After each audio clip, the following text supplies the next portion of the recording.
bibisitahin namin yung room namin.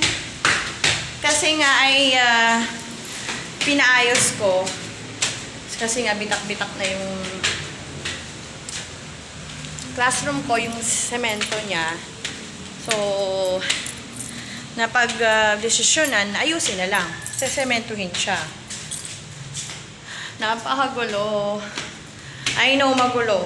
Promise. That's my baby girl. Oh, hindi ako makaka-ano muna sa inyo. Hindi ako makaka-live. Oh my God, this is it pansit. So, ito na guys. Oh. See? This is my room. Look. My room is so messy right now. So, Pamila nila yung ginanon nila. ano yun? Yung friction. Ayan, diba? Saan yung friction? Guys, oh. Ayan. Oh. Sobra pang as in. Ayan. Oh, diba? So, kailangan talaga siyang ayusin. Tapos, lalabhan ko pa tong mga to. So, siguro iuwi ko na lang. Lalabhan ko na lang. Ayan. So, guys. This ko. Oh my God. So, iuwi siguro namin ang baby ko. Lahat to. Tingnan nyo naman yung mga sapatos ko. Ayan. Lahat ng reading materials. Lahat. Okay. Ito na yung... Yan. See guys. Ano to? O yan. Anak ko. You want this? Candy. Yan. Oh, give that. I give that in our house. So,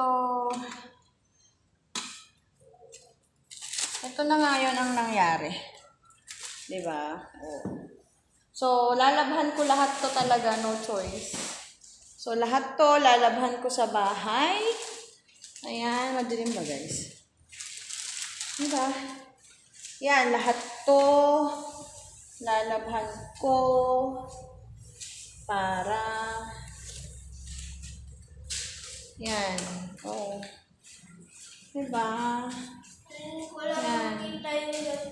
So, ito nga, oh. Oh. May salamin. Anak, hindi sa'yo yan. Don't hear. Okay. So, we're going home na. So, binisita ko lang kasi sesementohin daw today. Ayan, diba? Kasi hindi ko alam kung paano ulit ako magsisimula. Parang feeling ko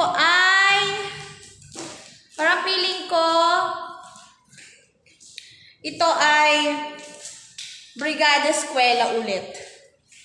Diba? Pero thankful ako kasi may mga parent na supported. So, supportive parent talaga yung tumulong sa akin to finish this floor. So, yan nga, bangag-bangag pa kami ng baby ko. Kasi nga, ay galing pa kami, Isabela, nag-travel pa kami. So, guys, sorry talaga, hindi pa talaga ako makaka-live kasi hinihintay ko pa ulit na maging okay. Kasi nga, may mali kasi ako. Iniwan ko si Pia dun sa live. Dapat hindi. Kasi nga, minor pa siya. So, yun nga. Na-restrict ako, guys. Oh my gosh. Na-restrict ako.